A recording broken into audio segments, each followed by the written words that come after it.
Hello everyone, welcome back at my YouTube channel.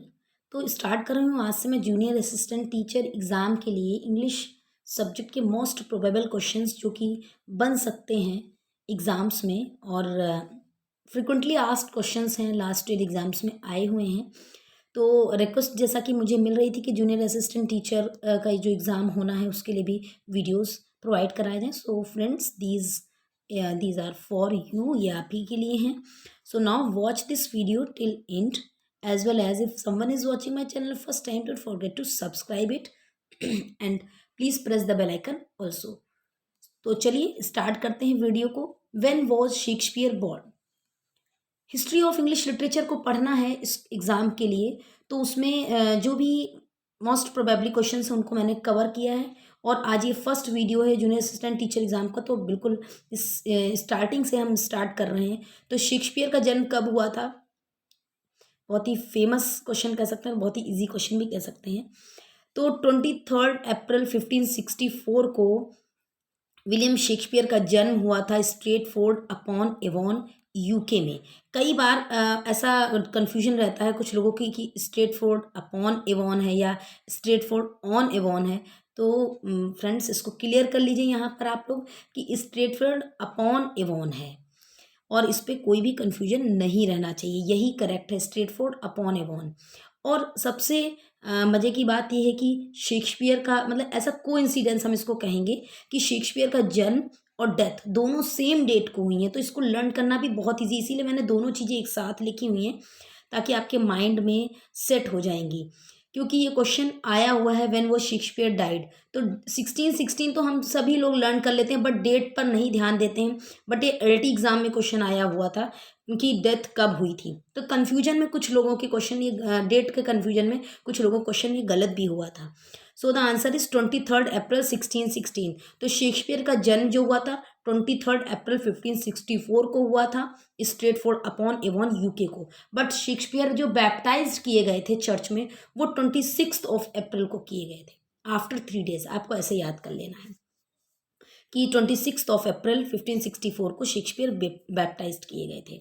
और Shakespeare की death कब हुई थी? 23 अप्रैल 1616। दोनों डेटें सेम है, बस ईयर जो है वो 1564 में बर्थ हुआ था और ये सभी को याद रहता है, और 1616 में उनकी डेथ हुई थी। प्लेस भी सेम है, स्ट्रेटफोर्ड अपॉन एवॉन में उनकी डेथ हुई थी, यूके में।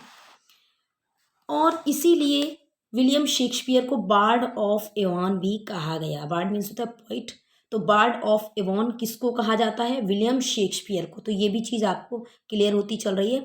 England's national poet and the bard of Avon, ये क्वेश्चन कई बार आया हुआ है टीजीटी वगैरह में भी कि बार्ड ऑफ एवॉन नाम से किसको जाना जाता है? तो शेक्सपियर को। William Shakespeare is called bard of Avon कहलाए जाते हैं। Next, the rime of the ancient mariner was written by. Rime of the ancient mariner लिखी गई थी किसके द्वारा? ये पोएम द एस्टिक कॉलेरिज, सैमुअल टेलर कॉलरिज के द्वारा ये पोएम लिखी गई थी, the rime of the ancient mariner. और सैमुअल टेलर कॉलरिज जो है, एस्टिक कॉलरिज, जाने जाते हैं अपनी पोएम्स में सुपर नेचुरल एलिमेंट्स को यूज करने के लिए। तो सुपर नेचुरल एलिमेंट्स का जो एस्टिक कॉलरिज ने अपनी पोएम्स में बहुत ज़्यादा यूज़ किया है। नेक्स्ट क्वेश्चन है, who is the leader of metaphysical poetry? Metaphysical poetry के लीडर कौन है? John Donne. आप एज इट इज क्वेश्चंस को क्रैम कर सकते हैं, लर्न कर सकते हैं, रट सकते हैं। नेक्स्ट क्वेश्चन है, April is the cruellest month is written by. ये ओपनिंग लाइंस हैं टी.एस. इलियट की पोएम द वेस्ट लैंड की। द वेस्टलैंड की ओपनिंग लाइंस हैं, April is the cruellest month. इसको लर्न कर लीजिए। और टी.एस. इलियट की पोएम द वेस्टलैंड से ली गई हैं और टी.एस. इलियट के द्वारा लिखी गई लाइन है। कैसे भी करके क्वेश्चन आ जाते हैं। नेक्स्ट है the golden period of English literature. तो ये सभी लोगों को पता होगा golden period of English literature कौन सा पीरियड कहलाता है? गोल्डन पीरियड एलिजाबेथन एज या एलिजाबेथन पीरियड। एलिजाबेथन पीरियड जो है वो इंग्लिश लिटरेचर का गोल्डन पीरियड कहलाता है। गाइज 18 अप्रैल को एग्ज़ाम है जूनियर असिस्टेंट टीचर का, और आपको मैं कोशिश करूँगी कि डेली ही एक वीडियो इसका जूनियर असिस्टेंट टीचर एग्ज़ाम के लिए प्रोवाइड कराऊँ हिस्ट्री ऑफ इंग्लिश लिटरेचर को लेकर के। तो आप चैनल पे बने रहने के लिए सब्सक्राइब जरूर कर लें ताकि आपको अपडेट मिलता रहे वीडियोज़ का। Who is known for drama of ideas? Drama of ideas अब मतलब कौन जाना जाता है ड्रामा ऑफ आइडियाज़ के लिए? तो हेनरिक इब्सन और जीबी शाह दोनों ही ड्रामा ऑफ आइडियाज़ के लिए जाने जाते हैं। बट हेनरिक इब्सन को इसका ओरिजिनेटर कहा जाता है, ड्रामा ऑफ आइडियाज़ का। उनके हिज ड्रामा ऑफ आइडियाज़ के लिए हेनरिक इब्सन को ओरिजिनेटर कहा जाता है। Andrew Marvell belongs to age. Andrew Marvell जो हैं ये मेटाफिजिकल पोइट थे, एंड्रयू मार्वेल, और ये जैकोबियन एज से संबंधित थे। Next question, a thing of beauty is a joy for ever. A thing of beauty is a joy for ever बहुत ही फेमस लाइन्स हैं, occurs in Keats Endymion. John Keats की जो पोएम है इंडीमियन, उससे ली गई है ये line, a thing of beauty is a joy for ever. तो ये चीज़ याद रखनी है कि कीट्स की द्वारा लिखी गई लाइन है और इंडीमियन से ली गई है। What period in English literature is called the Augustan age. English literature में अगस्टन एज नाम से कौन सा पीरियड जाना जाता है?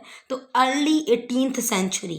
अर्ली 18th सेंचुरी का जो समय था वो अगस्टन एज के नाम से जाना जाता है। Next, Keats poem Endymion is based on. तो कीट्स की जो पोएम थी वो किस पर बेस्ड है? ग्रीक लिटरेचर पर बेस्ड है, ग्रीक मैथोलॉजिकल पोएम से बेस्ड है कीट्स की पोएम इंडीमियन। और इसीलिए गाइस कीट्स जो थे वो हेलेनिस्टिक पोएट कहलाते हैं। He is famous for Hellenism because Hellenistic means होता है lover of Greek art and literature. Keats बहुत ज़्यादा उनको प्रेम था ग्रीक आर्ट और लिटरेचर का। तो ग्रीक मैथोलॉजिकल से उनकी जो पोएम्स थी मैथोलॉजी से इंस्पायर्ड थी। And Greek love was passion for him, उनके लिए जो लव था वो पैशन था, लव एंड ब्यूटी।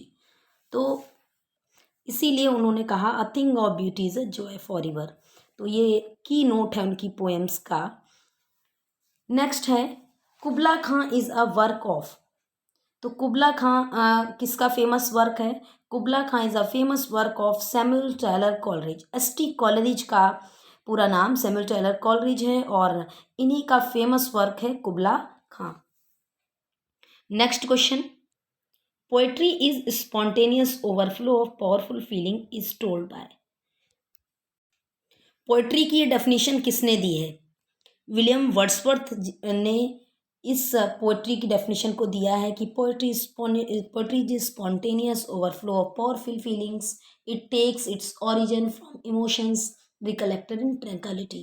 तो ये लाइंस आप पूरी याद कर लीजिए क्योंकि फिल इन द ब्लैंक्स के रूप में भी क्वेश्चन आ सकता है, किसी भी तरीके से क्वेश्चन पूछा जा सकता है क्योंकि पोएट्री की जो डेफिनेशन है विलियम वर्ड्सवर्थ की बहुत ही फेमस डेफिनेशन है। Poetry is spontaneous overflow of powerful feeling, it takes its origin from emotions recollected in tranquility. Next question, I wandered lonely as a cloud is a poem written by। ये poem किसके द्वारा लिखी गई है? I wandered lonely as a cloud, ये poem भी William Wordsworth ji की poem है।